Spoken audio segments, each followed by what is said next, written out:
இஸ்லாத்திற்கும் திராவிட இயக்கத்திற்குமான உறவு மிகவும் நெருக்கமானது, மிகவும் இறுக்கமானது.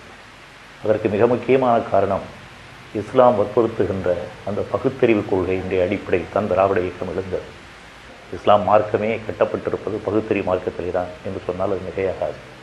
நபிகள் நாயகமே ஒரு பகுத்தறிவுவாதி தான் என்பதனுடைய கருத்து.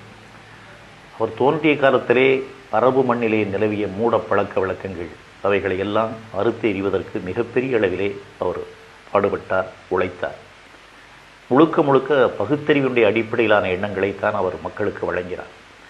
அதே போலவே பிற மதங்களை நேசிக்க வேண்டும் என்பதையும் கற்றுக் கொடுத்தார். அவருடைய வாழ்க்கை நிகழ்ச்சிகள் எல்லாம் ஹதீஸ்கள் என்று தொகுக்கப்பட்டிருக்கின்றன. அந்த நிகழ்ச்சிகளை எல்லாம் பார்த்தால் எப்படிப்பட்ட ஒரு மாமனிதராக நபிகள் நாயகம் திகழ்ந்தார் என்பதை நாம் எண்ணி பார்க்கலாம். உலகத்தை மாற்றிய 100 மனிதர்கள் என்று ஆங்கிலத்தில் ஒரு அற்புதமான புத்தகம் வந்திருக்கிறது. அந்த புத்தகத்தில் முதல் மனிதராக